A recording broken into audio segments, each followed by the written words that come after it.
6 weeks after Andre Colvin took the house, the car and custody of both children, Mary used her last $300 to set up a folding table on Moreland Avenue and sell plates from her grandmother's recipe book.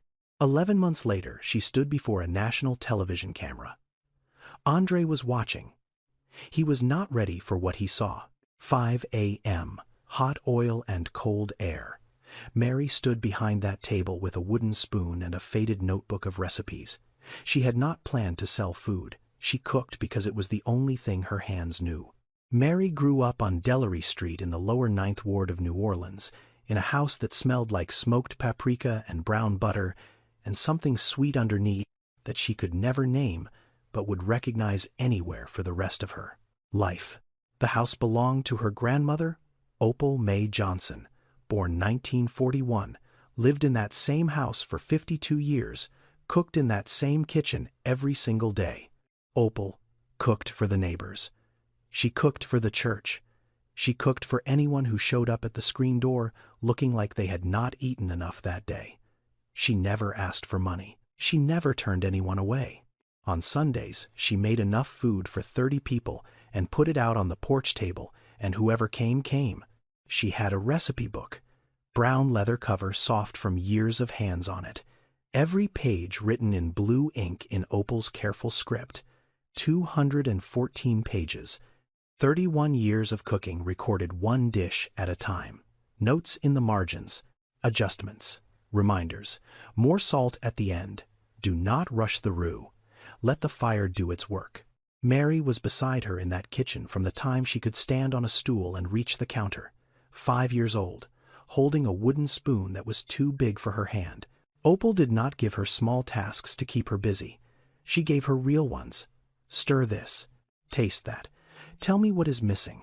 By the time Mary was 10, she could make gumbo from memory. By 12, she was cooking for the Sunday porch table on her own while Opal sat in the chair by the window and watched. Opal taught Mary how to cook. But she also taught her something else. Something that had nothing to do with seasoning or temperature or timing. You feed people and you look them in the eye. That is how you tell someone they matter. Mary heard that sentence more times than she could count.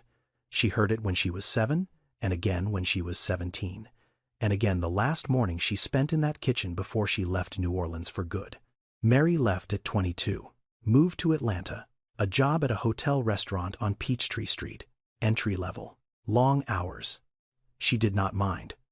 The morning she left, Opal put 2 things in her hands: the recipe book and a photograph tucked inside the front cover. Opal standing in front of the Delary Street kitchen, 1989, 48 years old, white apron, hands dusted with flour, smiling like she knew something nobody else knew yet. Mary carried both for 16 years. The recipe book stayed on the kitchen shelf in every apartment she lived in. She opened it often in the beginning, then less. Then not at all after Opal got sick. Opal May Johnson died on a Tuesday morning in March, 4 years before this story begins. 81 years old. In the same house on Delary Street. In the bed 12 feet from the kitchen, where she had fed half a neighborhood for 3 decades. Mary flew home for the funeral. She sat in that kitchen for 2 hours after everyone left. She did not cook. She did not open the recipe book. She sat at the table and looked at the stove and the counter and the wooden spoon still hanging from the hook by the window. She flew back to Atlanta the next day. She put the recipe book on the shelf in her kitchen. She did not open it again. Not once in 4 years. Not once until the night everything else was gone. She did not know it yet. She did not know that the recipes in that book and the photograph tucked inside the cover and the smell of that kitchen would become the only things that mattered. She would find out. But not yet. Mary met Andre Colvin when she was 25 years old. He was 28, commercial loan officer at a bank in Buckhead. He wore good suits, and he listened when she talked, and he remembered things she said 3 conversations ago. He had a plan for everything. That was what she noticed first. Andre always had a plan. They married when Mary was 27. Small ceremony, 40 guests. Mary cooked the reception dinner herself because she wanted to, and because Andre said it would be more personal that way. He was right. It was personal. It was also the beginning of something she would not see clearly for 12 years. They had 2 children, Elijah, born when Mary was 29, Naomi, born when Mary was 32. Mary stopped working at the hotel restaurant when Elijah was born. Andre suggested it. "You do not need to work. I have got us covered." She agreed. It made sense. Childcare cost more than she earned. Andre made enough. She would stay home and raise the children and manage the house and cook. 2 years later, Andre suggested he handle the finances. "You focus on the kids. I will take care of the accounts." She agreed. It made sense. Andre understood money. He worked with numbers every day. She trusted him. There was no reason not to. 3 years after that, Andre said the house should be in his name for the mortgage. Just a technicality. The loan terms are better with one borrower. She signed. She did not read every page. She did not ask questions. That is what you do when you trust someone. You sign, you move on, you cook dinner. Andre was good at one thing above all others. He controlled the picture. In front of friends, he was the attentive husband. In front of his bank colleagues, he was the provider. In front of the children, he was the father who planned family vacations and coached Saturday basketball. Mary cooked for every dinner party Andre hosted. She made the food that his colleagues talked about for weeks. She set the table. She cleaned up after. Andre introduced her as my wife, and the food appeared as though it arrived on its own. He never once said Mary made this.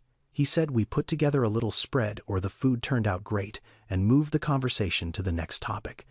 Every connection Andre built in Atlanta ran through a meal Mary cooked.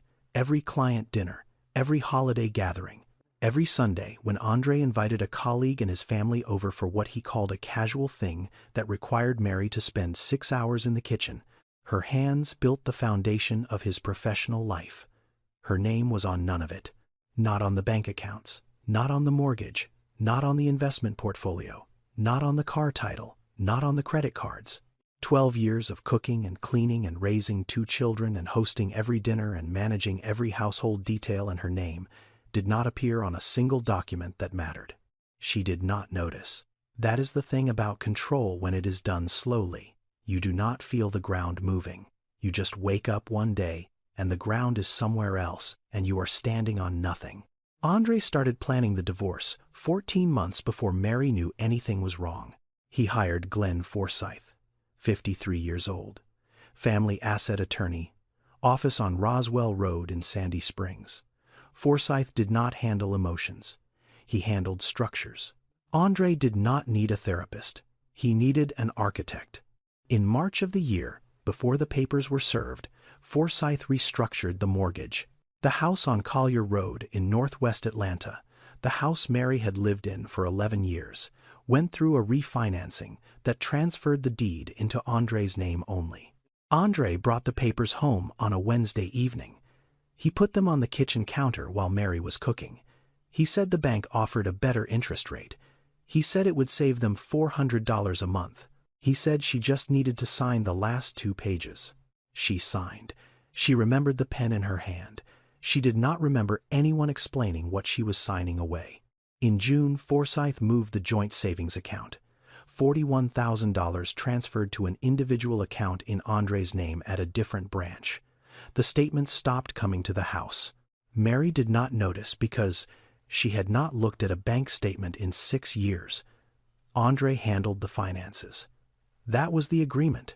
In September, the investment account was locked into a trust naming Andre as sole beneficiary. In November, the car title was updated.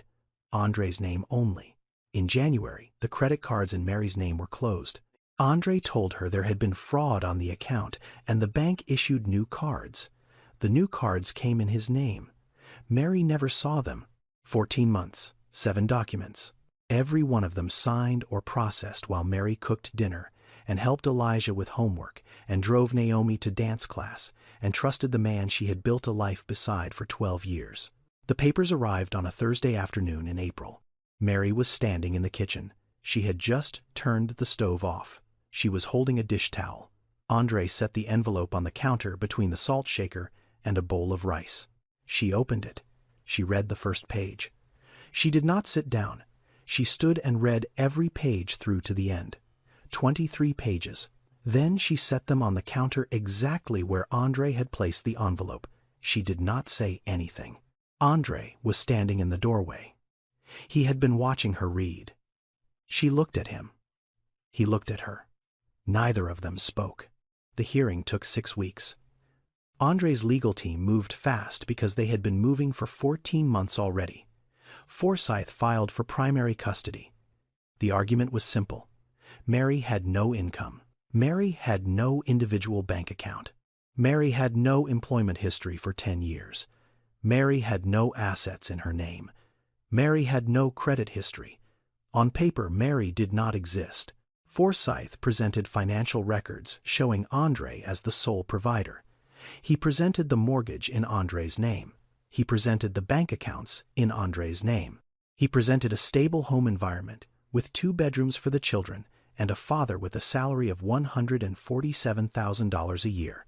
The judge granted Andre temporary primary custody of Elijah and Naomi pending final divorce proceedings. Temporary.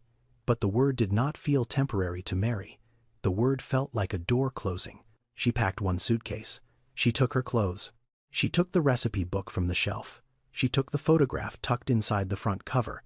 There was $300 left in an old checking account that neither Andre nor Forsyth had found. A joint account from the first year of their marriage that Mary had forgotten about and Andre had never bothered to close.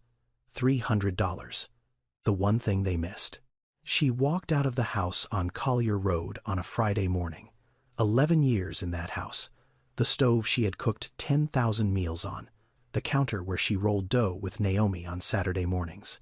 The kitchen table where Elijah did his homework every night while she cooked beside him.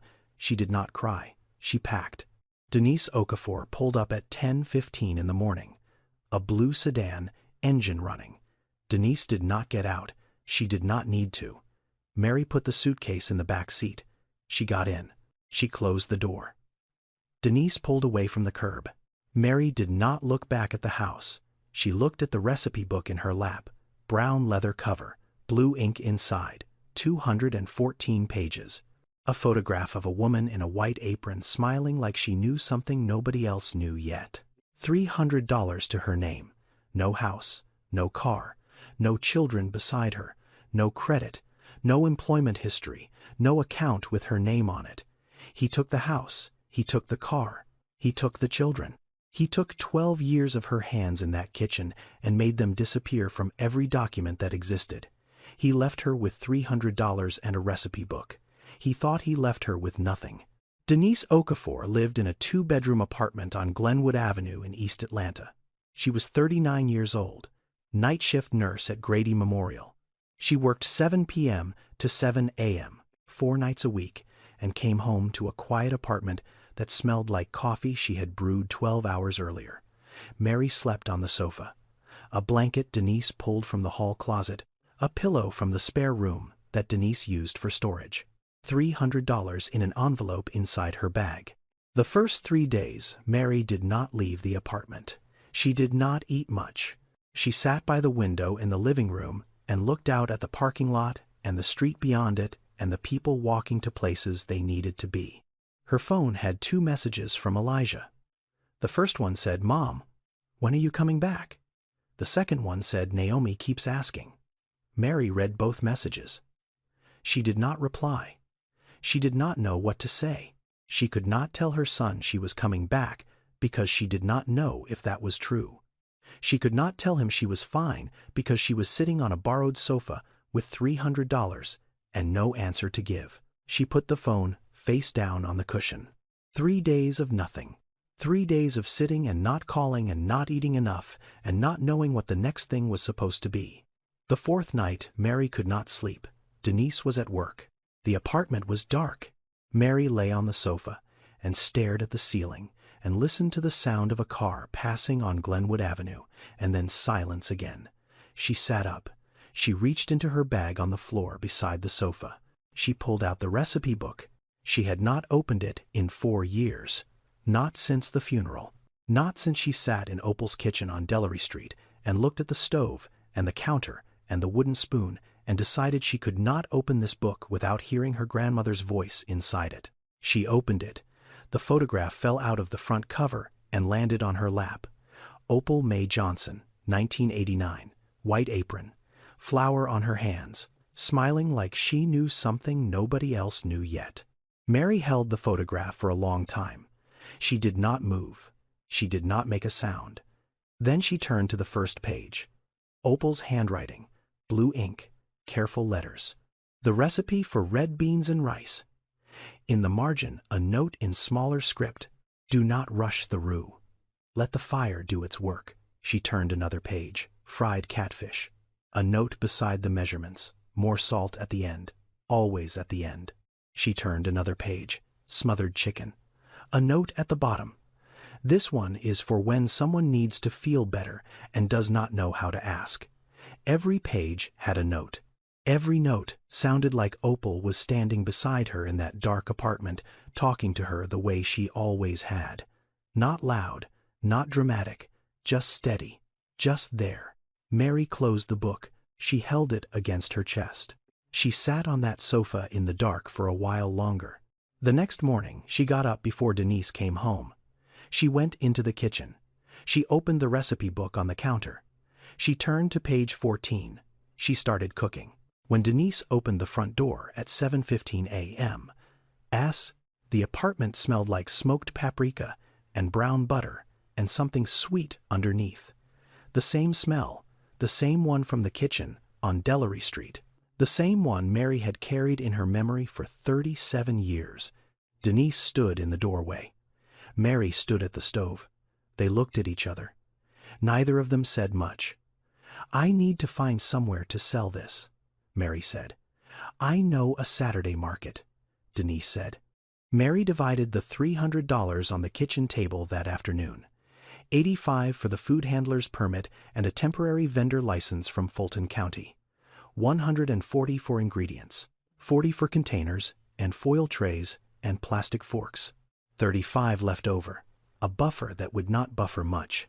She took the number 14 bus to the Fulton County Health Department on a Tuesday morning, stood in line for 2 hours, paid $85, received a card and a permit number and a sheet of paper listing what she was and was not allowed to do. She bought ingredients at the discount grocery on Memorial Drive: chicken, rice, beans, spices, oil, foil trays from the restaurant supply store on Moreland, 40 containers, plastic forks, paper napkins. Saturday morning, 5:45 a.m. Mary carried 2 large pots and a folding table borrowed from Greater Hope Baptist Church onto the number 21 bus. She rode 9 stops to the East Atlanta Village Community Market on Flat Shoals Avenue. She set up at the far end of the row between a woman selling candles and a man selling wooden cutting boards. The other vendors had banners. They had canopies. They had branded signs and tablecloths and business cards in little holders. Mary had a folding table and 2 pots and 40 foil containers and a piece of cardboard with her prices written in marker. 6 a.m. to 9 a.m. She sold 4 containers. People walked past. They looked. Some slowed down. Most kept walking. Mary stood behind the table and did not call out to anyone. She did not wave people over. She stood and waited. At 11:40, a woman stopped. Mid-50s, church hat. She bought 1 container. She opened it right there at the table. She ate, standing up. She did not say anything for a minute. Then she looked at Mary. This tastes like my grandmother's cooking, she said. She bought 3 more containers. She asked Mary her name. She asked if Mary would be here next Saturday. Mary said yes. By 2 p.m., Mary had sold 19 containers at $5 each, $95, minus the $48 she spent on ingredients and supplies for the day. $47 in her hand on the number 21 bus back to Glenwood Avenue. $47. Not enough for rent, not enough for a deposit, not enough for anything except ingredients for next Saturday. But a woman had come back for seconds. That was the only number that mattered. Week 2, 28 containers. Week 3, 35. Week 4, 40 containers. Sold out before 1 p.m. The numbers did not jump. They climbed. Slowly and without stopping. There was a problem. Mary was cooking in Denise's kitchen. Under Georgia cottage food law, a home kitchen could be used to prepare certain foods for direct sale. But the law had limits. Baked goods and certain shelf-stable items were permitted. Prepared meals with meat and rice and perishable ingredients sold at public markets required a licensed commercial kitchen. Mary had been selling for 4 weeks. She was in violation of the health code, and she did not know it. She found out at the public library on Ponce de Leon Avenue. She did not have a laptop. She did not have internet at the apartment. She sat at a library computer for 3 hours on a Wednesday afternoon and read the Georgia Department of Agriculture cottage food regulations line by line. Licensed commercial kitchen. Inspected, certified, available for hourly rental at shared kitchen facilities across Atlanta. She searched for pricing. $15 to $25 an hour depending on location. She did the math on the back of a receipt. 4 hours of cooking per week at $15 an hour. $60. She needed to sell at least 25 containers a week just to cover the kitchen rental before ingredients and bus fare and supplies. A food truck would solve the mobility problem. She could cook and sell from the same vehicle. She could go where the customers were instead of waiting at one market on one day. She searched for used food trucks. $20,000 to $40,000 for a truck that ran. She closed that browser tab. She did not have $20,000. She had $47 a week. So she did what she could. She registered for 3 markets instead of 1. Tuesday evenings at the Grant Park Farmers Market. Thursday afternoons at the Kirkwood Community Market. Saturday mornings at East Atlanta Village. 3 markets. 3 bus rides with 2 pots and a folding table, and a rolling cart she bought for $12 at a thrift store on Memorial Drive. This was not a food truck dream. This was a woman pulling a cart onto a city bus at 5:30 in the morning to sell 40 containers of food cooked in a kitchen she could not legally use. That was the reality. While Mary pulled that cart across 3 bus routes, Andre sat in his office at the bank in Buckhead and ate lunch at his desk. He did not think about where Mary was or what she was doing. He had the house. He had the car. He had the children. He had structured everything to make sure she had nothing. And in his mind, she did have nothing. A woman with $300 and a recipe book was not a threat. He would be wrong about that. But not yet. Pastor Yvonne Claiborne had been watching Mary for 6 weeks. She was 67 years old. She had run Greater Hope Baptist Church on Jonesboro Road in southeast Atlanta for 22 years. She knew everyone in the congregation, and she knew when someone new was using her building, and she knew why. Mary had started renting the church's commercial kitchen in her 5th week of selling. Denise had made the introduction. The church had a certified kitchen in the basement that it rented to small vendors and caterers for $15 an hour. Mary booked 4 hours every Monday and Wednesday and cooked enough for 3 markets. Pastor Yvonne did not say anything to Mary for the first 6 weeks. She came downstairs once or twice during Mary's cooking hours. She stood in the doorway. She watched. She smelled whatever was coming off that stove. She went back upstairs. On a Thursday evening, at the end of the 6th week, Pastor Yvonne came downstairs after Mary had finished cleaning the kitchen. She sat down at the prep table. She asked Mary to sit. Mary sat. "I have been smelling your food for 6 weeks," Pastor Yvonne said. "I have been watching you carry those pots in here at 4 in the morning. I have been watching you clean this kitchen better than anyone who has ever rented it." She paused. "What are you doing, and who are you doing it for?" Mary told her. Short sentences, no drama, no self-pity. She told her about the divorce. She told her about the $300. She told her about the recipe book and the markets and the bus routes and the rolling cart. Pastor Yvonne listened to all of it. Then she told Mary something. Her husband Raymond Claiborne had died 11 years ago. 61 years old. Heart attack on a Sunday morning before service. Raymond had been a deacon and a pitmaster. He owned a food truck, green and white. He parked it behind the church every Sunday after service, and sold barbecue plates for $5 each, ribs and coleslaw and cornbread. The line went around the building. When Raymond died, Yvonne could not bring herself to sell the truck. She parked it behind the fellowship hall and covered it with a tarp. 11 years. The engine had not turned over in 7. The paint was peeling. 2 of the tires were flat. The gas line to the stove inside needed replacing. The refrigeration unit had stopped working years ago. Nobody wanted it. Nobody used it. Every year, Yvonne told herself she would figure out what to do with it. Every year, she did not. "Come with me," she said. She walked Mary around the back of the church to the gravel lot behind the fellowship hall. She pulled the tarp back. Green paint faded and chipping. Flat tires on the passenger side. Dust on every window. A dent in the rear bumper. Mary opened the side door and stepped inside. 2 gas burners. 1 prep counter. A small refrigerator that did not run. A serving window with a metal shutter that stuck halfway open. Mary stood inside that truck for a while. She put her hands on the counter. She looked at the burners and the window and the space where plates would be handed out. She could see it. For the first time since the sofa on Glenwood Avenue, she could see what the next thing looked like. "I am not giving this to you," Pastor Yvonne said. "Raymond built this and I will not give it away. But I will rent it to you for $100 a month. You fix it yourself.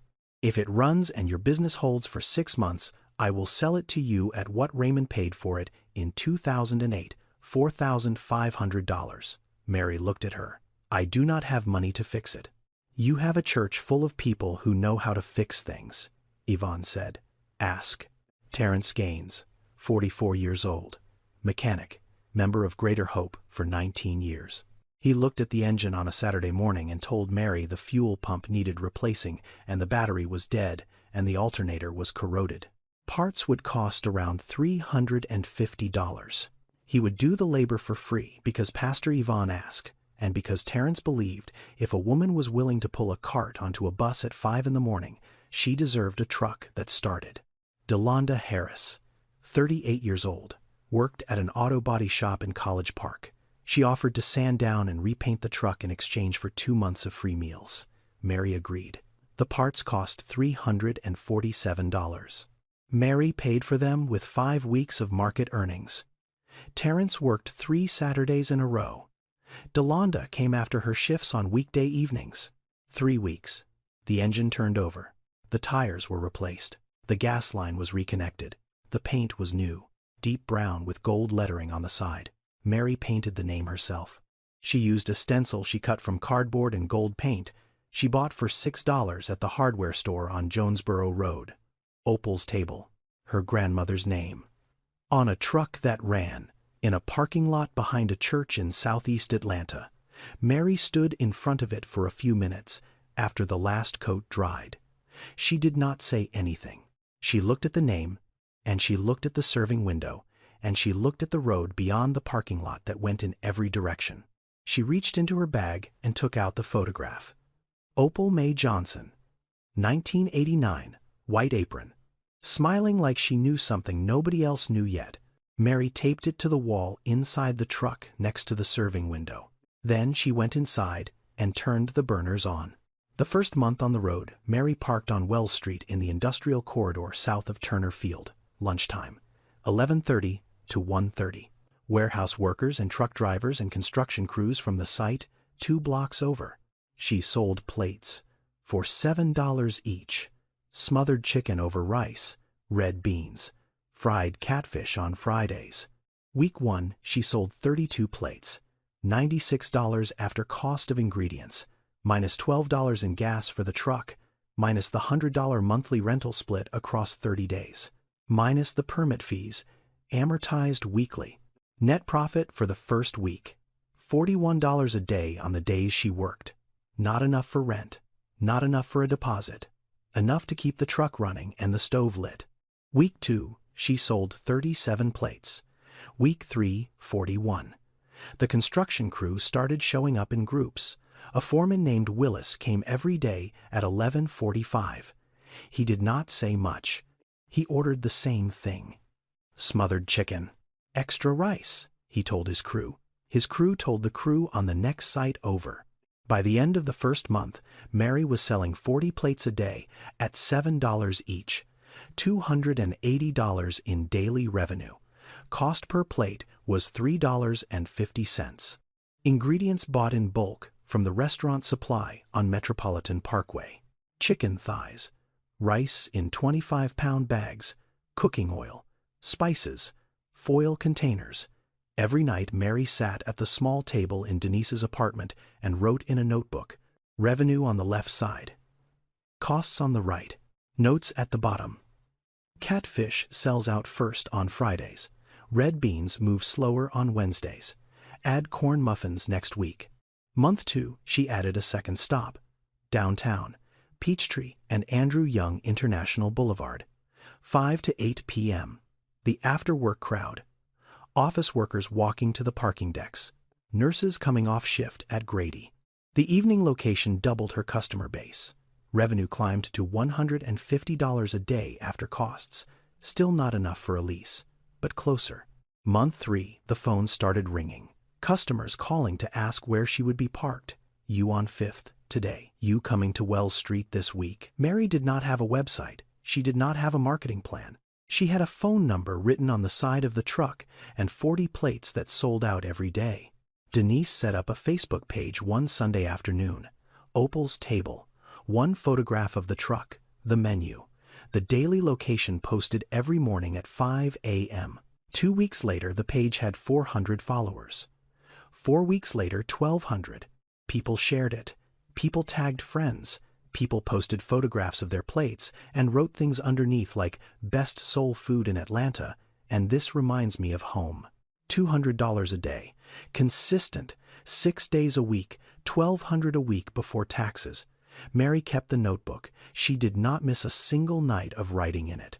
She tracked every dollar in and every dollar out the way her grandmother used to track every recipe. Carefully, in ink, without shortcuts. Charlene stopped by the truck on a Thursday in the second month. She brought water bottles and helped wipe down the counter after the lunch rush. She asked how business was going. Mary told her. Charlene smiled and said she was proud of her. Mary called Elijah and Naomi every evening at 7:30. The custody arrangement allowed 2 afternoon visits per week and every other weekend. Mary brought food to every visit. She packed it in foil containers and carried it in a bag on the bus to Andre's house on Collier Road, where she was no longer allowed inside. She handed the bag to Elijah at the door. She sat on the porch steps with both children and watched them eat. Naomi said the same thing every time. "This is the best food in the world, Mom." Mary did not say anything. She smiled. One evening, Elijah said something else. He said it quietly between bites. Dad asked why you are selling food on the street. Mary looked at him. "What did you tell him?" "I told him it was good," Elijah said. Andre knew. He had been asking the children questions. Where does she park? How many customers? Is anyone helping her? The questions sounded casual. They were not casual. Andre was keeping track. Mary did not know that yet. She would find out soon.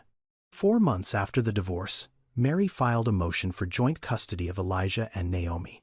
Her lawyer, Simone Achebe, prepared the filing.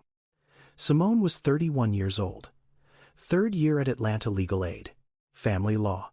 She had handled 47 custody cases. She had not lost one where the mother could demonstrate stable income and housing. She had also never gone up against Glenn Forsyth. Forsyth filed Andre's response within 9 days. The response was 41 pages long. The custody review hearing was held at the Fulton County Superior Court on Pryor Street on a Tuesday morning in August. Judge Eleanor Maynard presiding. Mary sat on one side of the courtroom. Andre sat on the other. They did not look at each other. Forsyth went first. He presented screenshots of the Opal's Table Facebook page. He presented photographs of the food truck parked on Wells Street. He presented Mary's self-reported income from 3 months of operation and noted that it fluctuated from week to week.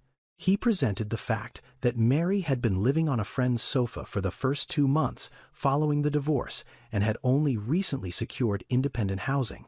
He framed every piece of evidence the same way. Instability. A woman who could not hold consistent income. A woman without a permanent address for the first 60 days. A woman running what he called an informal street food operation rather than a real business. This is not a stable environment for children, Forsyth said. He did not mention that Mary had a food handler's permit. He did not mention the commercial kitchen certification. He did not mention the truck rental agreement, or the vendor license, or the tax filings Simone had prepared. He mentioned none of those things because mentioning them would make Mary look like what she was, a business owner. Simone went second. She was younger than Forsyth by 22 years. She did not have his suits, or his voice, or his reputation in that courtroom. She had a folder. Inside the folder, 3 months of self-employment tax filings showing consistent upward revenue. A signed lease for a studio apartment on Memorial Drive, $850 a month, Mary's name on it. A food handler's permit from Fulton County. A commercial kitchen rental agreement with Greater Hope Baptist Church. A truck lease agreement with Pastor Yvonne Claiborne. 14 letters from regular customers, each one handwritten, each one saying the same thing in different words. This woman works hard. This woman feeds people. This woman shows up. And one letter from Pastor Yvonne Claiborne, 22 years running a church in southeast Atlanta, stating that Mary had rented the kitchen for 4 months without missing a single payment, stating that Mary was a responsible tenant and a person of character, stating that the community trusted her with their food and with their children. Judge Maynard read through everything. She looked at Forsyth. She looked at Simone. She looked at Mary. She did not rule. She continued the case 60 days. She said she wanted to see sustained income and confirmed housing stability before making a custody determination. She said both parents would maintain the current arrangement during the continuance. She closed the folder and called the next case. Mary walked out of the courtroom and stood in the parking lot on Pryor Street. 60 days. She needed to hold $200 a day for 60 days without a gap. She needed to keep the apartment. She needed to file 2 more months of clean tax records. She needed to not miss a single payment on anything. She looked at her phone. One message from Naomi. "Are you coming to get us, Mom?" Day 1 through 20. Mary worked 6 a.m. to 9 p.m. She cooked in the church kitchen, starting at 4 in the morning. She drove the truck to Wells Street for lunch. She drove downtown for dinner. She added 2 new dishes from the recipe book. Opal's fried okra. Opal's peach cobbler. Both sold out the first day. Revenue climbed to $220 a day, then $240, day 25. Mary signed a lease renewal on the studio apartment, confirmed address through the end of the year. She mailed a copy to Simone. Day 30. She filed her 4th month of self-employment taxes. Gross revenue up 11% from the month before. Day 38. A woman walked up to the serving window on Peachtree Street at 6:15 in the evening. She was 34 years old, short hair, press badge clipped to her jacket. She ordered 1 plate. Smothered chicken. She ate standing on the sidewalk 10 feet from the truck. She finished. She came back. "How long have you been doing this?" she said. Mary told her. Short sentences. No drama. The woman nodded. She said her name was Keisha Dawson. She worked at the local news affiliate on 14th Street. She was producing a series on small business owners in black communities across Atlanta. "Can I feature you?" she said. Mary looked at her. "I need to think about it." "Take your time," Keisha said. Mary called Denise that night from the studio apartment. She sat on the floor next to the mattress with the phone on speaker and the recipe book open on the counter across the room. "A reporter wants to do a piece on me," Mary said. Denise was quiet for a moment. "What would Opal say?" Denise said. Mary looked at the recipe book across the room. She did not answer right away. She called Keisha the next morning. Charlene Colvin called Mary every week. She had been calling since 2 months after the divorce. She was 33 years old, Andre's younger sister. She lived in a townhouse in Smyrna that she had bought 3 years ago with Andre as the co-signer on the mortgage. When the divorce happened, Charlene reached out to Mary. She said she did not agree with what Andre did. She said family was family regardless of legal papers. She said she wanted to help however she could. She came to the truck. She helped wipe down the counter after lunch. She brought paper towels and napkins from the wholesale club because she had a membership and Mary did not. She asked how the hearing went. She asked if Mary was doing okay. She asked about the children. Mary answered every question honestly, because Charlene was family, because Charlene had shown up when nobody else from Andre's side had, because there was no reason not to trust her. The week Keisha Dawson came to the truck, Charlene called Mary on a Wednesday evening. The conversation was normal. How is business? How are the kids? Then Charlene asked a question she had not asked before. Someone told me a reporter came by the truck. What is that about? Mary told her. A local news piece, small business owners. Keisha wanted to film at the truck and do a short interview. Nothing about the divorce, just the food. Just the story of how she started. Charlene listened.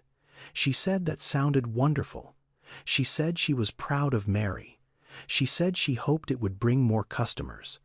Charlene sent the same information to Andre 14 minutes later. The message was a text.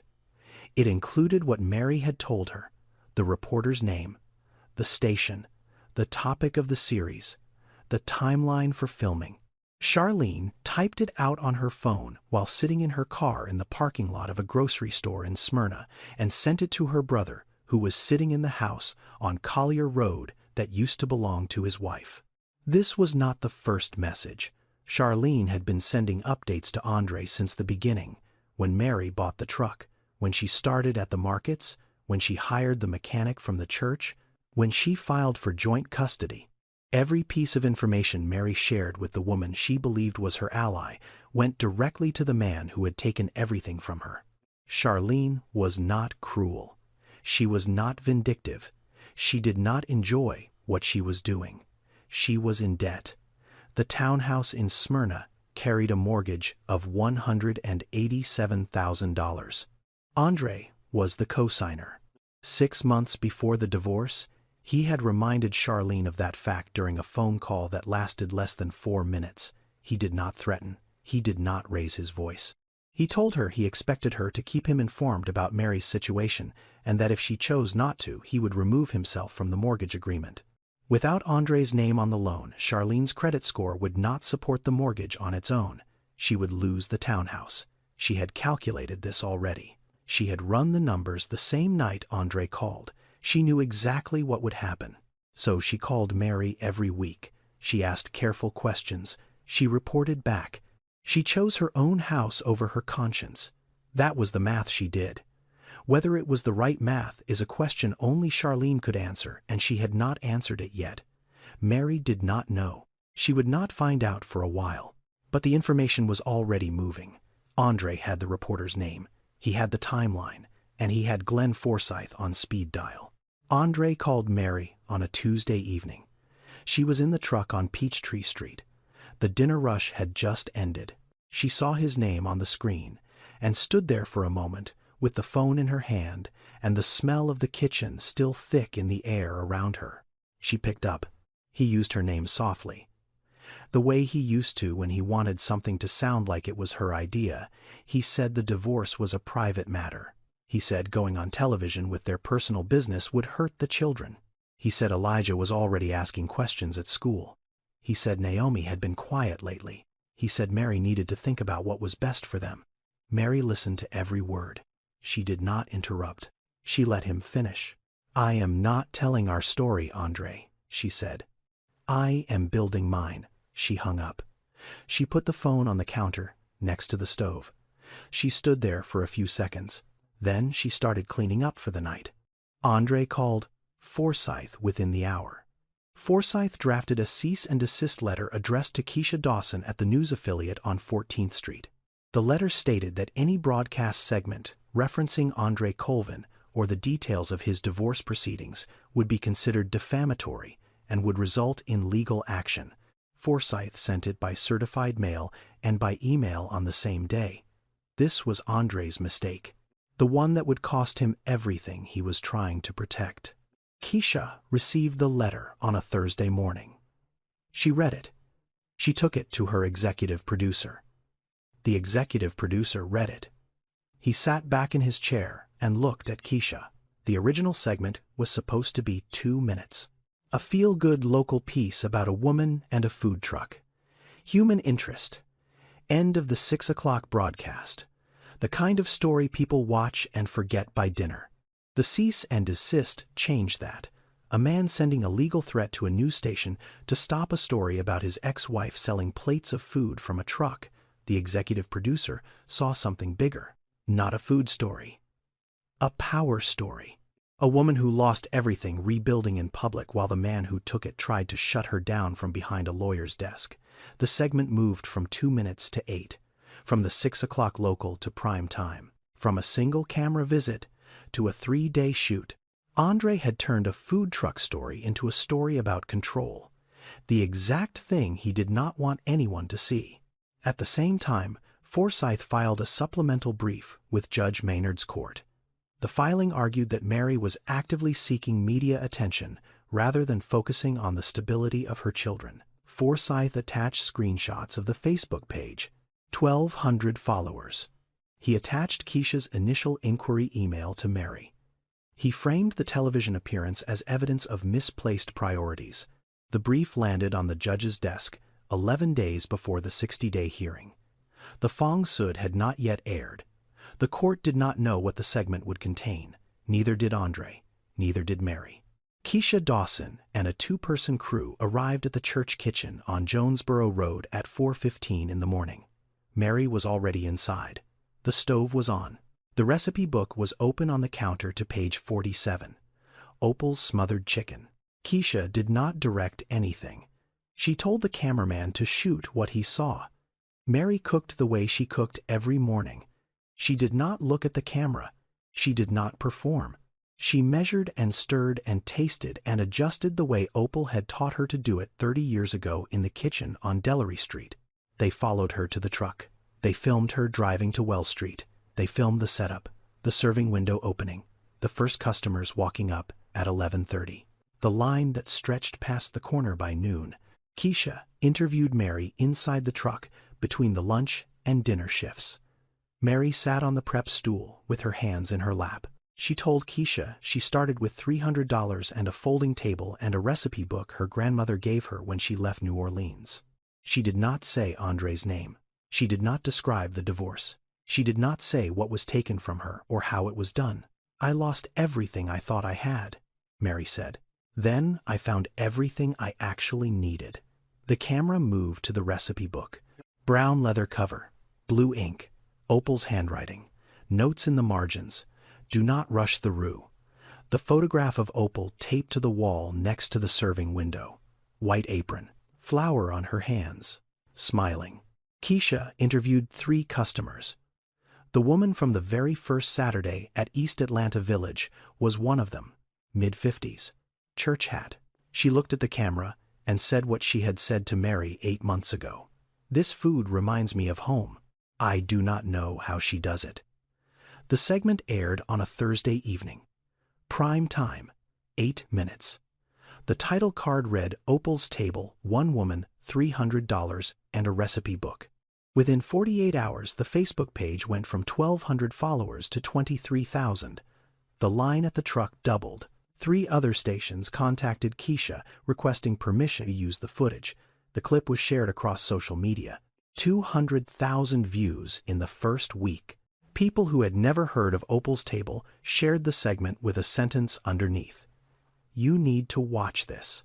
People who had eaten at the truck shared it with a different sentence. "I knew this food was special. Now you know why." You already know who was watching. That evening, after the last customer left, Mary closed the serving window. She turned off the burners. She stood alone inside the truck. The recipe book was open on the counter. The photograph of Opal was on the wall beside her. The truck smelled like smoked paprika and brown butter and something sweet underneath. Mary stood there for a while. She did not say anything. She closed the book. She turned off the lights. Andre was sitting in the living room of the house on Collier Road when the segment started. The television was on. He was not watching it. He was reading something on his phone. Then he heard the name. Opal's Table. He looked up. He saw the truck. Brown paint, gold lettering, a serving window with a line of people standing in front of it. He saw Mary inside the truck, standing at the stove, wearing the same apron she had worn in his kitchen for 12 years, tilting her head the same way she always did when she tasted something, moving her hands the same way every single day for 12 years in a kitchen he walked through without stopping. He saw the recipe book, the brown leather cover. He recognized it. It had sat on the shelf above the microwave in his kitchen for the entire length of their marriage. He had never opened it. Not once in 12 years. He did not know what was inside. He saw the photograph of Opal on the wall. He did not recognize the woman in it. He had lived in the same house as that photograph for 12 years, and he had never asked who it was. He heard a customer say, "This food reminds me of home." He heard Mary say, "I lost everything I thought I had. Then I found everything I actually needed." He saw the number on the screen, $300. That was what Forsyth had told him was left in the old checking account. Not worth pursuing, Forsyth had said. $300 is not material, Andre had agreed. $300 was nothing. $300 was a food truck with 23,000 followers and a line around the block and a news segment that 200,000 people had already watched. Andre picked up the remote. He turned the television off. He sat in the living room of the house he had taken from his wife and looked at the dark screen. He had taken the house. He had taken the car. He had taken custody of both children. He had spent 14 months restructuring every asset so her name appeared on nothing. He had left her with $300 and a recipe book because those were the two things his lawyers said were not worth the paperwork. The recipe book was on television. The $300 had built something 23,000 people were following. The woman he had removed from every document was standing in front of a camera, telling the city of Atlanta that she had found everything she needed.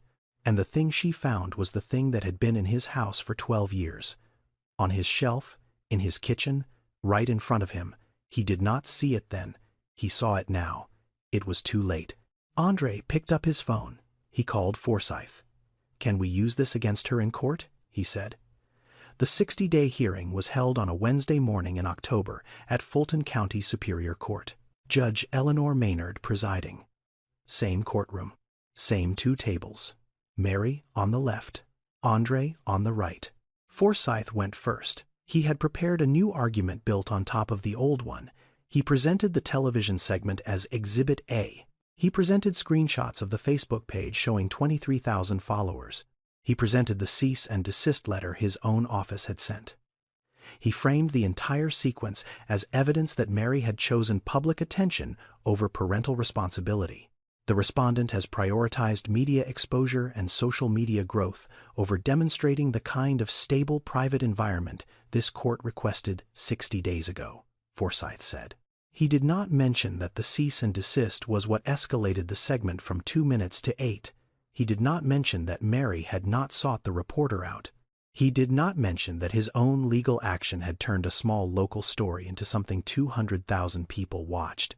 Simone went second. She laid out 5 months of self-employment tax records, revenue increasing every month. She presented the lease renewal for the studio apartment on Memorial Drive.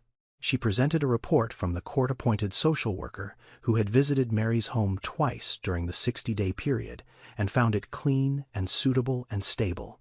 She presented 23 letters from community members, customers, Pastor Yvonne, Denise, Terrence, Delonda, people who knew Mary and what she had built and how she had built it. Then Simone addressed the television segment directly. She told the court that Keisha Dawson had approached Mary as a customer first and as a journalist second, that Mary had not contacted the station, that Mary had not mentioned Andre or the divorce on camera, that the only party who had introduced legal conflict into the media coverage was Andre himself through the cease and desist. The petitioner did not seek attention, Simone said. She sold plates of food. Attention found her. Judge Maynard looked at the filings. She looked at both tables. She asked if either party had additional witnesses. Forsyth said no. Simone said yes. The courtroom door opened. Charlene Colvin walked in. Andre turned in his chair. He looked at his sister. Charlene did not look at him. She walked to the front of the courtroom and took the witness stand. Simone asked Charlene to state her relationship to both parties. Charlene said she was Andre's sister. She said she had been in contact with Mary since 2 months after the divorce. Simone asked Charlene why she had contacted Mary. Charlene said she wanted to help. She said she believed what Andre did was wrong. Simone asked Charlene if she had communicated information about Mary to Andre during that time. Charlene was quiet for a moment. Then she said yes. She said Andre had asked her to monitor Mary's activities and report back. She said she had done so for approximately 5 months. She said the information she provided included details about the food truck business, the custody filing the reporter, and the timeline for the television segment. Simone asked why Charlene had agreed to do this. Charlene said Andre was the co-signer on her mortgage. She said he told her that if she did not cooperate, he would remove himself from the loan. She said she could not afford the mortgage on her own. Simone asked what changed. Charlene said Andre removed himself from the mortgage anyway, 6 weeks ago, because she had not forwarded information about the television segment fast enough. Charlene said she lost the townhouse in Smyrna. The bank began foreclosure proceedings 11 days after Andre withdrew his name. Simone presented printed text messages between Charlene and Andre. 47 messages over 5 months. Dates, times, content. Each one sent within minutes of a conversation Charlene had with Mary. Each one containing information Mary had shared in confidence. Judge Maynard read through the messages. She read them slowly. She looked at Andre. She looked at Forsyth. She closed the folder. The court finds that the father engaged in a pattern of surveillance and interference through a third party that is inconsistent with the best interests of the children, she said. Primary custody is hereby transferred to the mother, effective immediately. The father retains visitation rights on a schedule to be determined by this court within 14 days. She called the next case. Mary walked out of the courtroom. She stood on the steps outside. She took out her phone. She called Elijah. "You are coming home." The court filing became public record the following week. Charlene's text messages were referenced in the custody determination. The pattern of surveillance was described in legal language that anyone who read it could understand. Andre Colvin had used his sister to spy on his ex-wife during an active custody proceeding. 2 business partners at the bank read the filing. Andre had been managing commercial loan portfolios for clients who trusted him with their money and their information. Trust was the product. The filing described a man who had used personal leverage to coerce a family member into conducting surveillance. The partners did not call Andre to discuss it. They reassigned his accounts. He lost 2 commercial contracts worth a combined $370,000 in fees within the month. Not because anyone punished him, because nobody wanted to work with him anymore. The woman Andre had been seeing left in November. Her name was Tanya. She was 29 years old. She worked in marketing at a firm downtown. She had started seeing Andre 4 months before the divorce papers were served. She had never met Mary. She had never been to the house on Collier Road while Mary lived there. She knew Andre as a man with a house and a title and a reputation. When the court filing went public, the house was still there, but the title and the reputation were not. Tanya stopped returning his calls on a Tuesday. She did not explain. She did not need to. She had been there for what Andre represented. What he represented was gone. Forsyth sent the final invoice. $47,000. 14 months of legal strategy. The filing fees. The custody hearings. The cease and desist. The supplemental briefs. The hours billed at $425 each. Andre had paid $47,000 to take everything from a woman who had $300. The woman with $300 got her children back. The man with $47,000 in legal bills sat in a 1-bedroom apartment in Kennesaw with a court record that followed his name. Andre called Mary once from that apartment. A Sunday evening in December. Mary was in the kitchen of the studio on Memorial Drive. She saw his name on the screen. She put the phone face down on the counter. She let it ring until it stopped. Andre called Elijah the next day. Elijah picked up. Andre said, "I miss you, son." Elijah was quiet for a few seconds.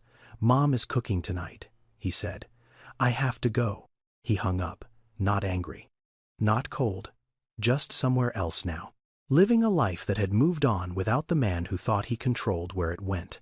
Andre sat in that apartment. One bedroom. A kitchen he did not use. 12 years of building something he was certain he controlled. He took the house. He lost the house to mortgage payments he could no longer cover. He took the car. The car sat in a parking lot he could not afford to maintain. He took the children. The children chose to leave. He spent 14 months making sure Mary had nothing. He left her with $300 and a recipe book. And the $300 built a truck, and the recipe book built a name. And the name built a line around the block.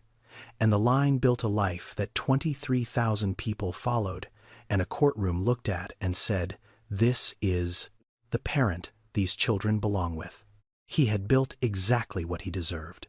The first evening Elijah and Naomi stayed at the apartment on Memorial Drive was a Thursday in late October. Mary had moved a second mattress into the bedroom that morning. She put fresh sheets on it. She set the small table by the kitchen window with 3 plates, 3 glasses, 3 forks. She opened the recipe book to page 1. Red beans and rice.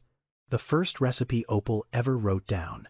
The one with the note in the margin that said, "This one is for when someone comes home." Mary cooked it the way Opal taught her. Slowly, without rushing. She let the fire do its work. On the wall above the stove she had hung the photograph, framed now. Plain wood, clean glass. Opal Mae Johnson, 1989. White apron, flour on her hands, smiling like she knew something nobody else knew yet. Naomi came into the kitchen first. She looked at the photograph on the wall. "Who is that?" she said. "That is the woman who taught me everything I know," Mary said. They sat down. 3 people at a small table in a studio apartment on Memorial Drive. Mary put the food on their plates. Elijah ate without talking. Naomi took a bite. She looked up at her mother. "This is the best food in the world, Mom." The same words, the same voice. A different place. Not the porch steps of a house she was no longer allowed inside. Not a visit with a time limit. Home. Mary looked at her children. She looked at the photograph on the wall. She looked at the recipe book open on the counter. She could smell it. Smoked paprika and brown butter and something sweet underneath. You feed people, and you look them in the eye. That is how you tell someone they matter. Mary did not say anything. She watched her children eat. Andre took the house. He took the car. He took the children. He took 12 years of Mary's work and made it disappear from every document he could find. He left her with $300 and a recipe book. He thought he left her with nothing. He left her with everything.